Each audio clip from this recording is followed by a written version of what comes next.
when we look at this economic data, we're looking really at what's happened at the start of the June quarter. And that was coming off the back of what looked like a female-led recovery for us. You know, the economy was picking up, all these great things were happening. We thought we were out of the woods, so to speak, and things were really picking up.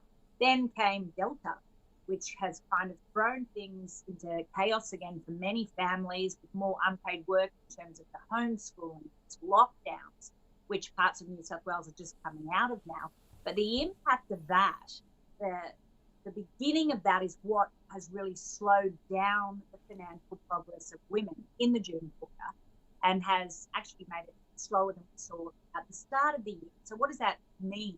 Well, that just means that even though long term, if we compare the score to where we were at before COVID, women's financial progress to equality with men is improving, we've got this bump in the road, just keeps coming with these COVID shocks. Women are being worse affected when it comes to these jobs fallout, with hours worked, hitting women more so than men, the widening, as you said, of the gender pay gap. All of these things are causing a stalling of progress.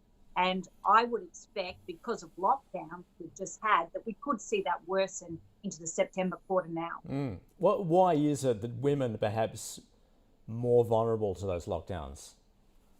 It's the nature of where women are in the workforce, and it's the nature of being primary caregivers as well. These are two of the biggest things, I suppose. So we know that more women are likely to work in those types of industries where they can work part-time, casually, more women in retail, hospitality and things like that. So when a lockdown occurs or you get these public health orders, the shock is immediate. You can't work.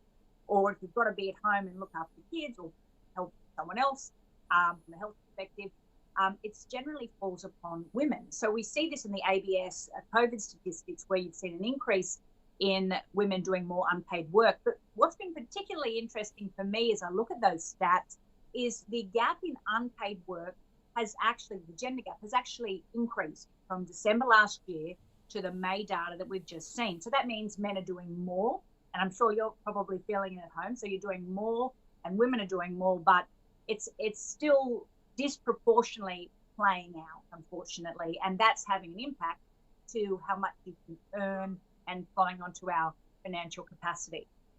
Yeah, and I guess obviously that, we've just lost you there for the moment. We'll try and, there you are, you're back. So it obviously that affects women's ability to participate in the workforce then.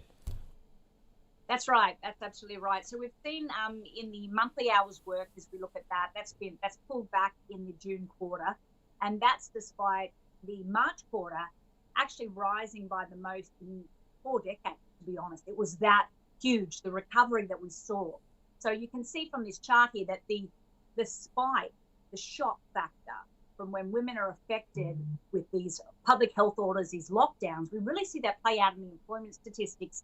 And we've seen that recently play out in this catch-up data on the gender pay gap. So it's really going to be interesting to see how these current financial inequalities are being exacerbated by these economic shocks, these health shocks that are going on at the moment. The longer these continue to disrupt, the fear is that they can make it harder for women, harder for societies to achieve gender financial equality, where families are able to benefit from men earnings just as much as women and so forth.